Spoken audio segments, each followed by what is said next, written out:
This is the Music History In-Depth podcast for November 20th through the 26th.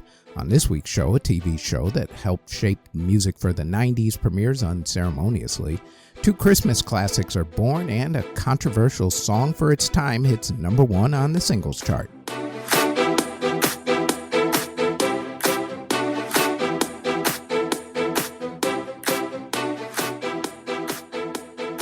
Back in the 1980s, MTV had been firmly established as a cultural force.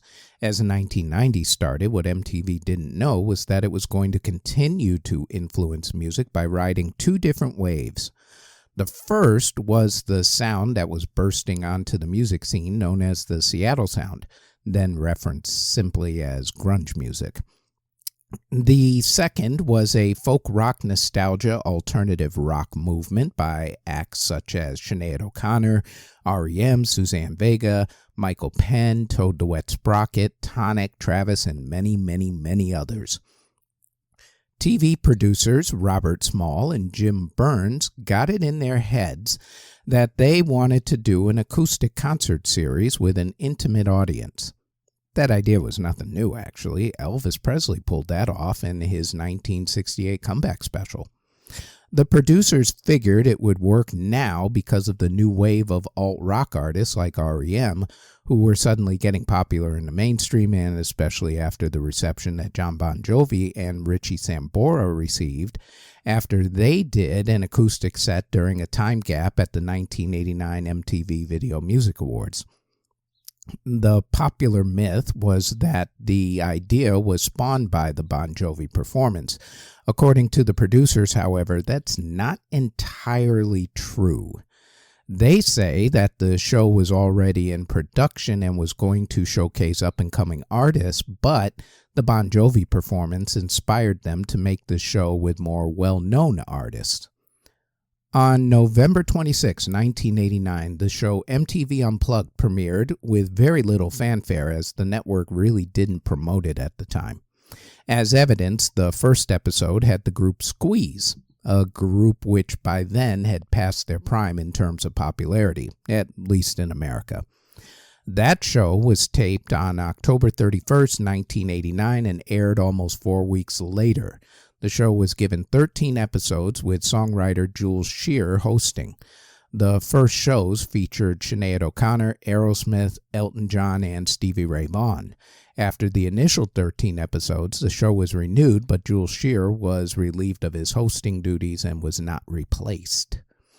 What made Unplugged take hold and become a destination for artists who wanted to prove themselves as musicians was when Paul McCartney did an episode. He then released the episode onto CD, called it Unplugged, the official bootleg, and after that CD became popular, Unplugged was off and running. Soon, other artists wanted to do an episode and release it. Memorable episodes include the granddaddy of Unplugged music, Bob Dylan, the Rap Unplugged with Moni Love, De La Soul, Tribe Called Quest, and LL Cool J, episodes with Queensryche, Midnight Oil, Roxette, Oasis, Stone Temple Pilots, and Pearl Jam, and the original lineup of Kiss reunited for their Unplugged. Some artists released their appearances onto CD and sold millions of copies, along with winning Grammy Awards for them. Among those were Mariah Carey, Nirvana, Eric Clapton, Tony Bennett, Alice in Chains, Rod Stewart, Jimmy Page and Robert Plant, The Eagles, 10,000 Maniacs, and Bryan Adams. The show became such a big moneymaker for artists that Bruce Springsteen was going to do the show Unplugged, decided then to plug in, and they released a CD from the show calling it Springsteen Plugged, and it sold millions of copies. Although its heyday was in the 90s, the show does manage to show up every now and then, though not as popular as it once was. That's probably more to the testament of how far MTV has fallen in the musical consciousness of the millennial and Gen Z generations. Hopefully, the new programmers at the network will get it back up and running and bring especially Unplugged back into prominence. The MTV Unplugged TV series premiered on November 26th, 1991. Next, you know Dasher and Dancer, etc., etc., but do you know how a reindeer who was laughed at for his perceived bad issues became a Christmas classic? Well, it all started back in the late 1930s as a marketing gimmick. During the Great Depression, the Chicago-based department store Montgomery Ward gave away coloring books to kids as a way to get their parents into the store. They finally figured out that maybe if they created something in-house, it would save them some money. So they gave the job of creating something new to a guy by the name of Robert L. May. Robert came up with a story about a reindeer with a bright red nose who was made fun of and bullied by even Santa until that one fateful night when Santa needed his help. Robert tried the names Reginald and Rollo until he settled on Rudolph. Rollo the red-nosed reindeer actually doesn't sound that bad, truthfully. Anyway, the book was a local hit locally. They came up with a catchy song to go with it, penned by a pianist by the name of Opie Gunther. It wasn't until the late 1940s that both the book and the song became national treasures. The book had its first national rollout in 1947, and then they turned it into a short theatrical cartoon in 1948. The song itself was recorded by singer-actor Gene Autry. On November 25, 1949, his version of the song entered the Billboard pop charts. It went on to become one of the biggest-selling holiday singles of all time, sitting right behind Bing Crosby's Christmas classic White Christmas until the 1980s when Band-Aid's holiday classic Do They Know It's Christmas took over that particular spot.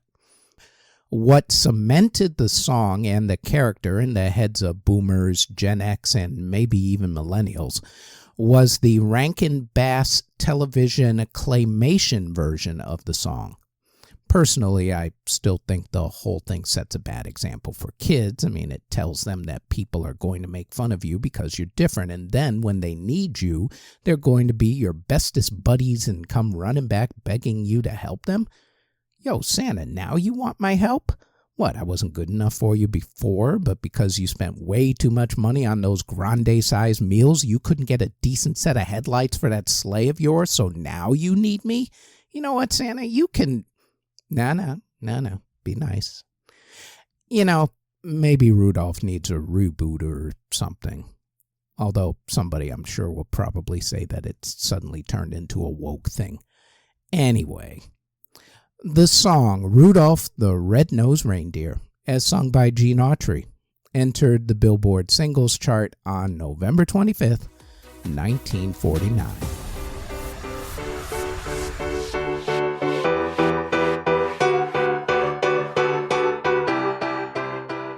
Before we continue, we'd like to tell you about the Music History Today podcast, where we go over the events that happened on that particular day in music history.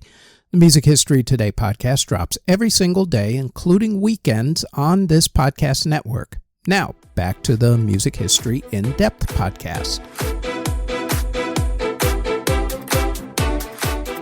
Olivia Newton-John was born in England in 1948, but moved to Australia when she was young. Her lineage is rather impressive. One of her grandfathers fled Hitler's Germany and won the Nobel Prize in Physics. Her great-grandfather and great-great-grandfathers were both judges. Her father worked for England's MI5 and was one of the people who helped to apprehend Nazi Rudolf Hess. Olivia's career started when she was 14, when she was in a girl group. It didn't last too long, but it did get her spots on television shows and connections especially, including meeting future friend and collaborator Pat Carroll.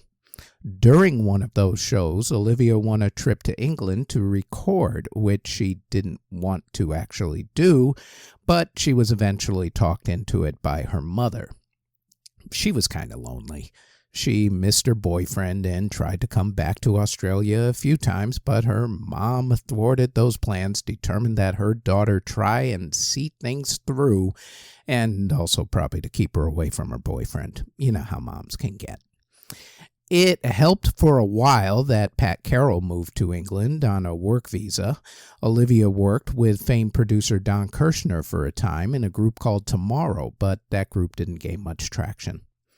In 1971, Olivia recorded her debut album, If Not For You. The title track was a big hit for her internationally, and while other songs from that album became big hits overseas, they weren't really big in America. She broke through again in America, though, in 1973 with the song Let Me Be There, which went top 5 on 3 different Billboard charts, including the country music chart. She was also nominated for and also won the Grammy Award for Best Country Music Single by a Female for that song. Olivia ended up representing England in the Eurovision Song Contest, but lost that year to ABBA's Waterloo. She did end up getting an album deal with EMI Records from it, though, which proved fortuitous. The first album, If You Love Me, Let Me Know, had the title track go top 5 on the Hot 100 singles chart and also the country music chart. The next song, I Honestly Love You, also became a huge hit and won her 2 Grammy Awards, including Record of the Year. At that point, Olivia started to receive some backlash from the country music community, who did not like the fact that someone who wasn't from America was finding success in their genre and winning major awards on top of it all. It got to the point where other artists like Dolly Parton's sister ended up having to defend her. It also led to her moving to America in order to record her next album, Have You Ever Been Mellow? The title track was a huge hit, as was the next single, Please Mr. Please. Her string of hits cooled off, but not for too long. During this period, she did her own TV show, and then Hollywood came calling. Olivia starred in the movie version of the Broadway musical Grease. The film not only became a huge hit, but the soundtrack became one of the biggest selling soundtracks of all time. As far as Olivia's contributions to the soundtrack, she got 3 top 5 songs out of it. You're the One That I Want and Summer Nights, both with co-star John Travolta, and Hopelessly Devoted to You. As the 1980s rolled around, Olivia began to tire of her good girl image and decided to make it sexier and more mature. She starred in the movie Xanadu, which didn't do well in the box office anyway, but the soundtrack itself did really well, giving her the hits Xanadu, Magic, and Suddenly. On one album's back cover, she put a photo of herself taken from behind with herself topless, wearing tight equestrian horse riding pants and holding a riding crop. Well, that was subtle.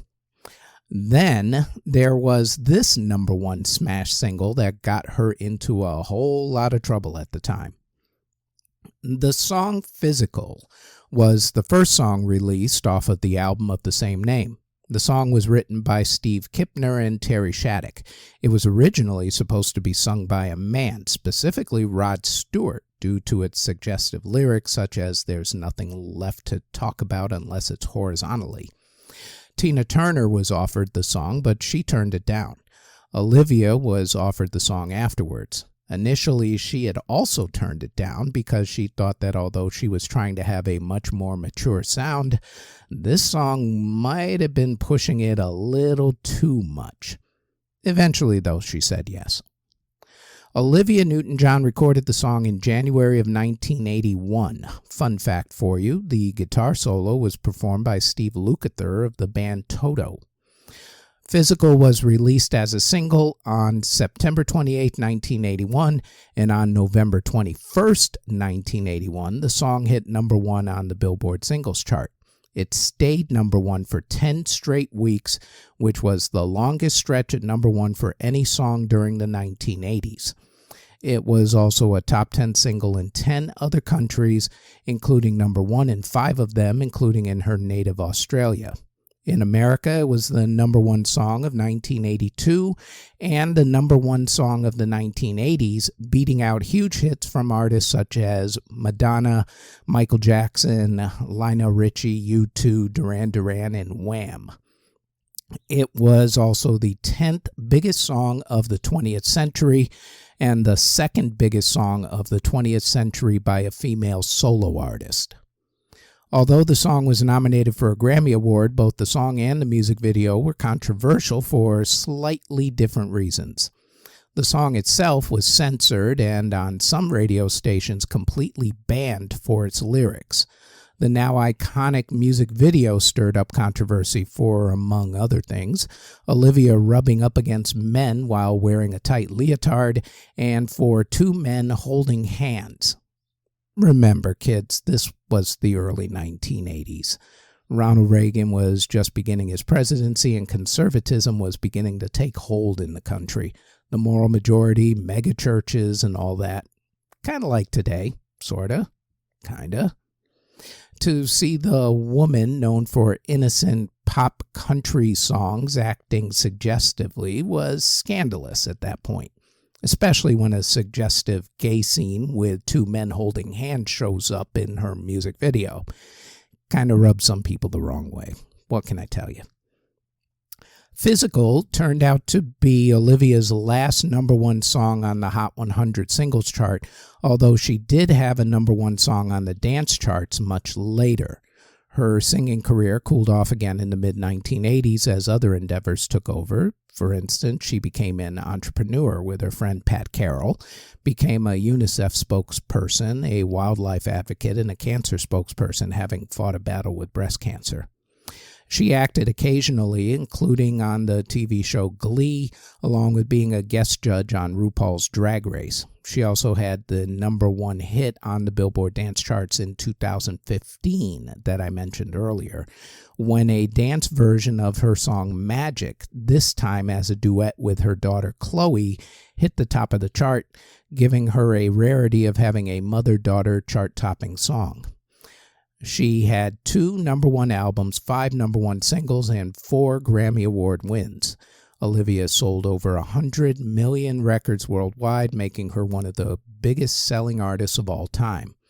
Unfortunately, Olivia passed away from breast cancer that had taken hold yet again on August 8th, 2022 at the age of 73. Olivia Newton-John's smash, and I do mean smash, hit single Physical, hit number one on the Billboard Hot 100 singles chart and stayed there for 10 straight weeks, becoming the biggest selling song of the 1980s on November 21st, 1981. Here's another 80s song for you, and it's also the second Christmas reference for this week. This one is not your ordinary song. In fact, this one started a charity trend. Both it and the concert that it inspired have stood the test of time and have become a timeline marker for Generation X. So, how did it get to this point?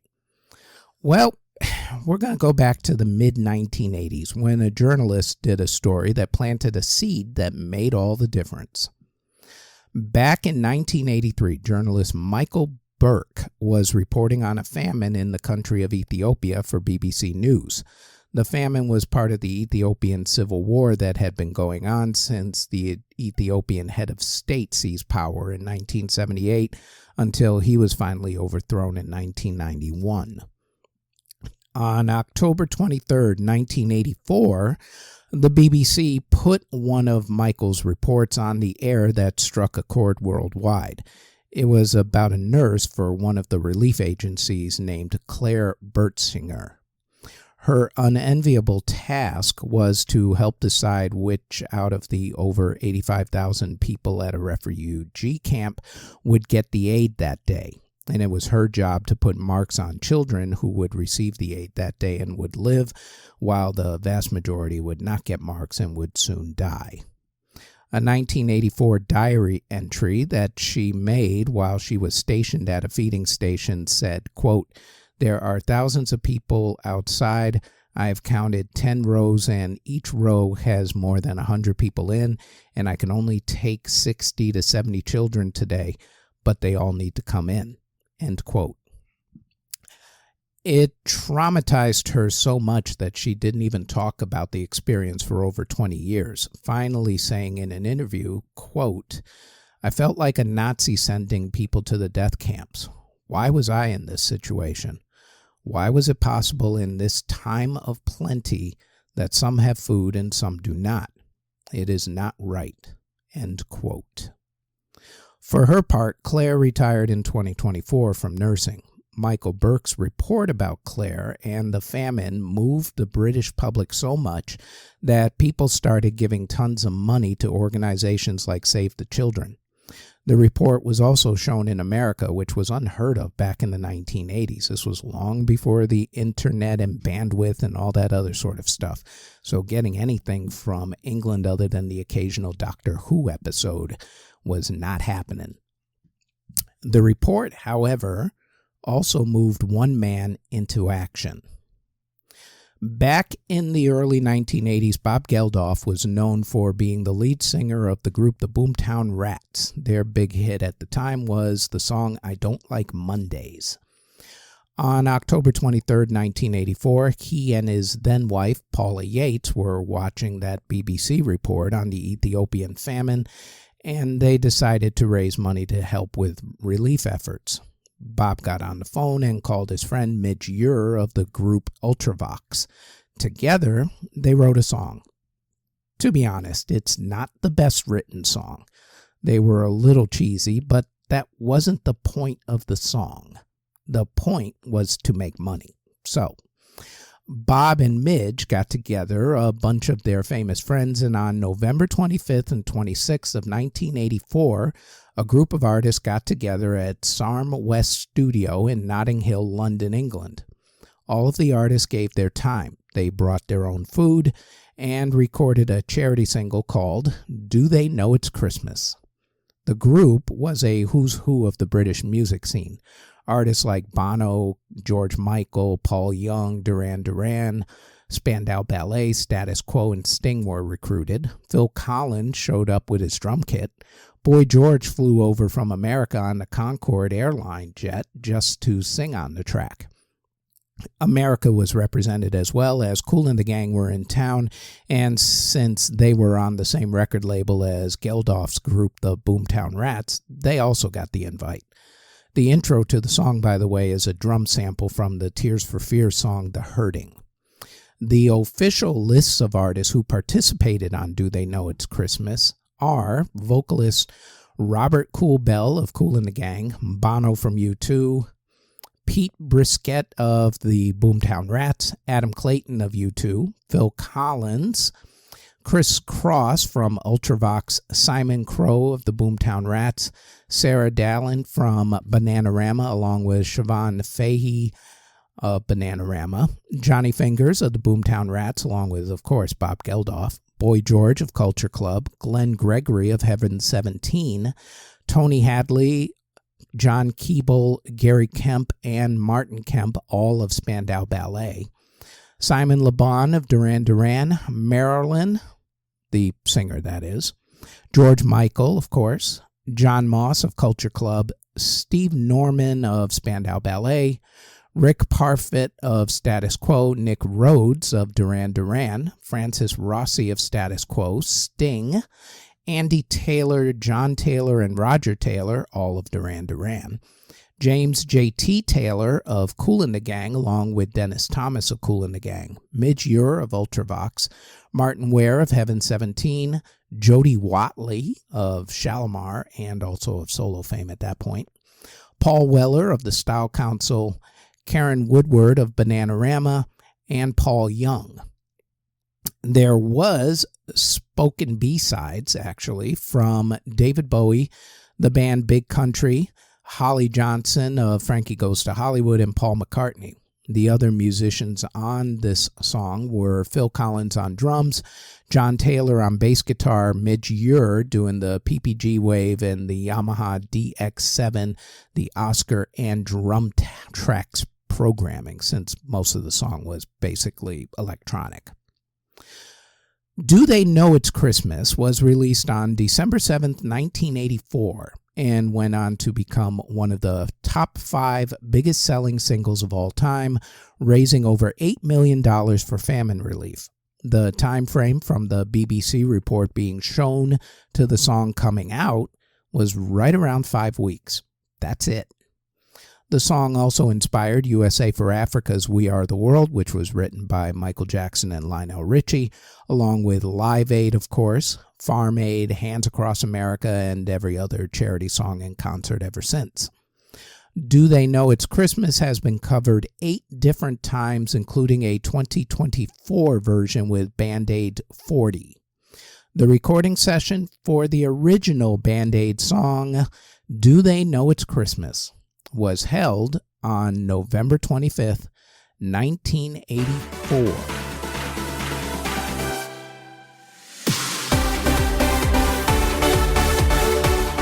Back in the late 1960s, while in art school, young Farouk Bulsara became friends with bassist Tim Staffel, who was in a band called Smile. Farouk became a fan of the band and ended up joining them when Staffel left the band to form another band. Farouk joined the band and did 2 name changes. The first was that he persuaded the rest of the members of the band, guitarist Brian May and drummer Roger Taylor, to change the name of the band from Smile to Queen. And the second was that Farouk Bulsara changed his name to Freddie Mercury.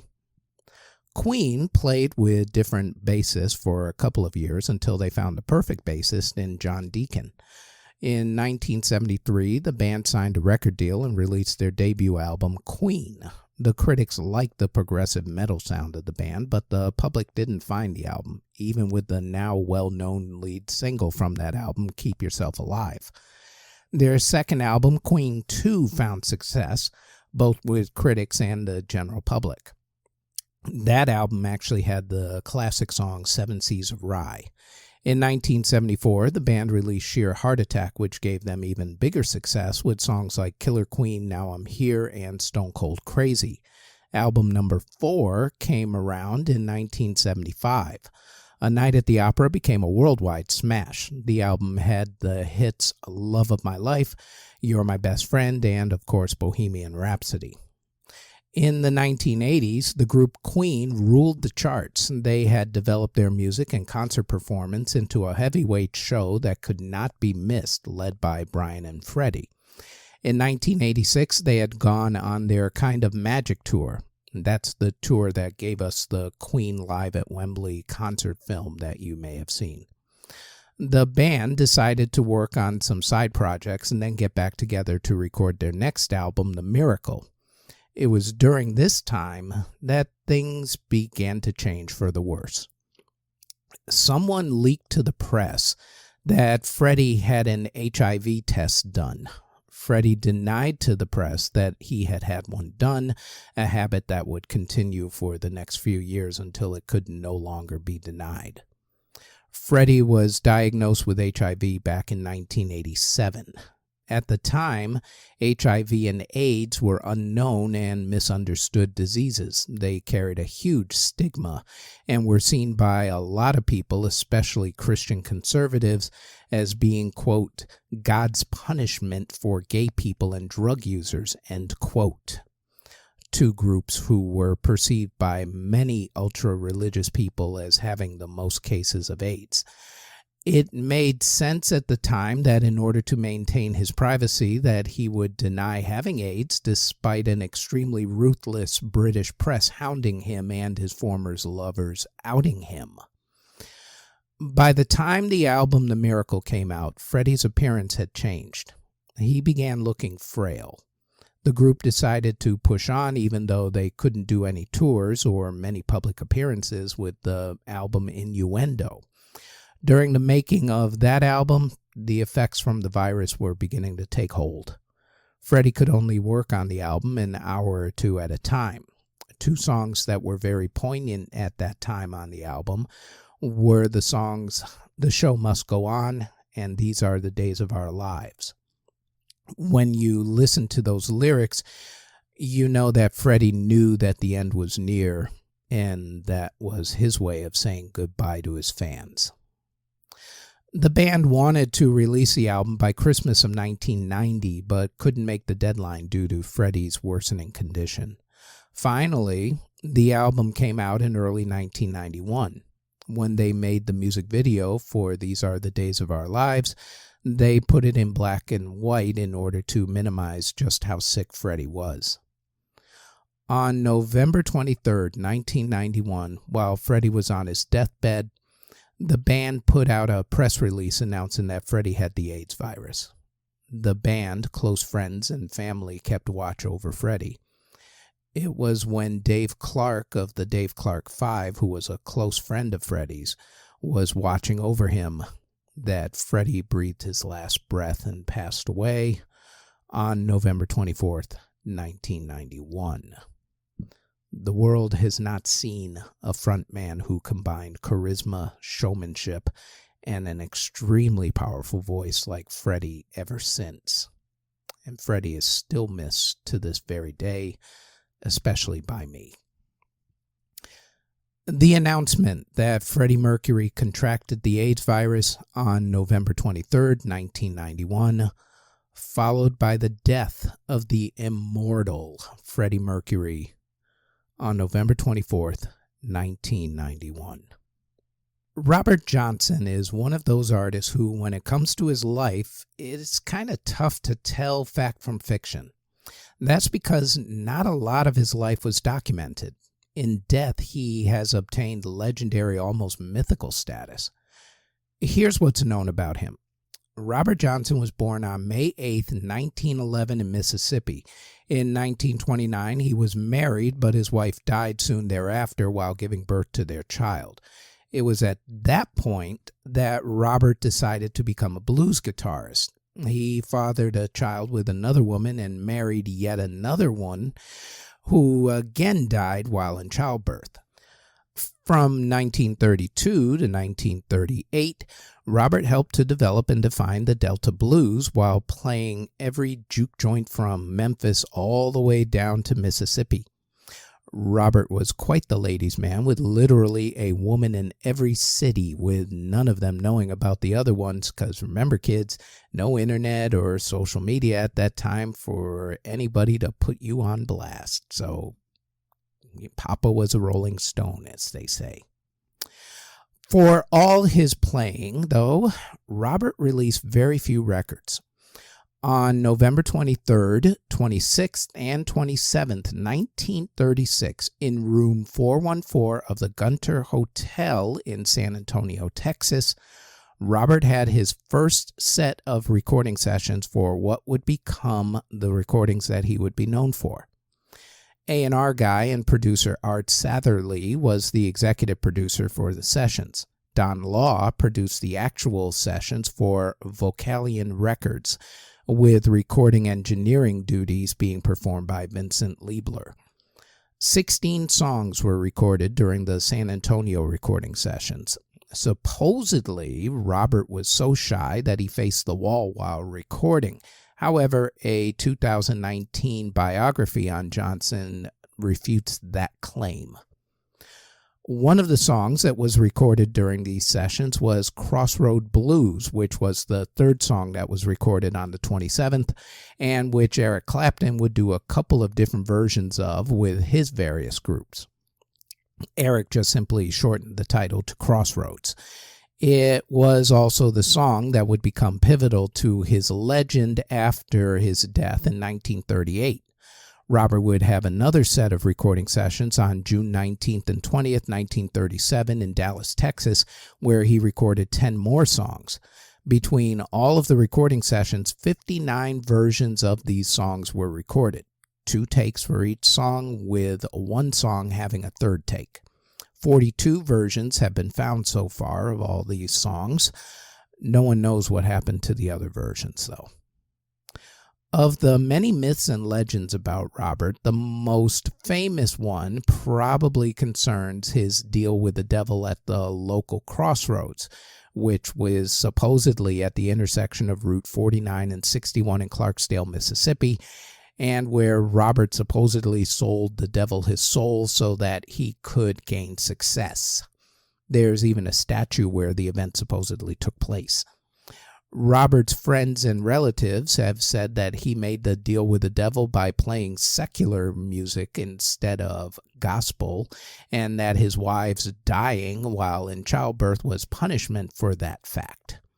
There was talks by locals that Robert got his gift by going to graveyards at night and becoming infused with the talent of the dead.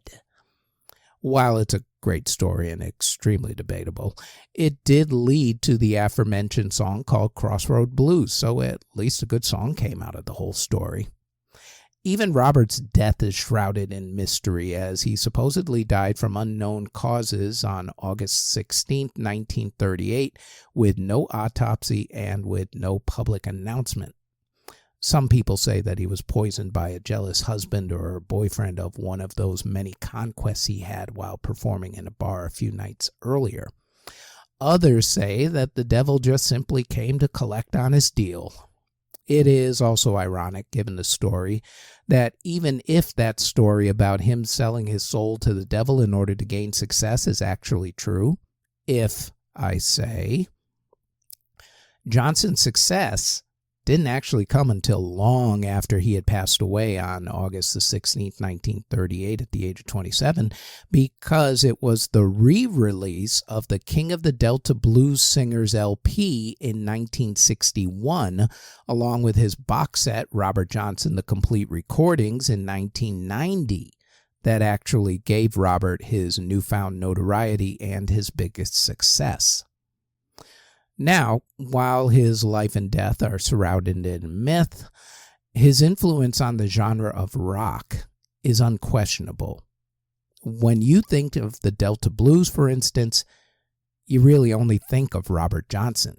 He basically branded it, perfected it, and made it what it is today.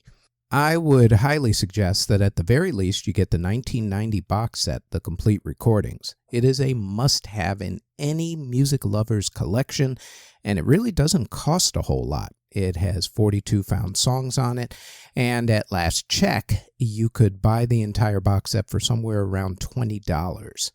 These days, you can also stream it, but try to own it. The liner notes alone make it worth the purchase. Robert's guitar playing on his Gibson guitar made it sound like he was actually playing two guitars, and his singing style, by making his pitch swing up and down, made him one of the supreme innovators of music in general, and especially rock music, as it turns out. His slide guitar work is the stuff of legend. In 27 years, Robert Johnson impacted not only blues music, but rock and roll and popular music as we know it today. And if it wasn't for these recording sessions, we may never have known about the legend that was Robert Johnson. The first recording sessions for the King of the Delta Blues, blues great and rock and roll Hall of Famer, Robert Johnson, November 23rd, 26th, and 27th, 1936 in San Antonio, Texas. And that is it for the Music History In-Depth podcast for November 20th through the 26th. Thank you very, very much for listening and or watching if you're on YouTube or Spotify. And thanks for putting up with my voice this week. It's been a bad week with a really bad cold.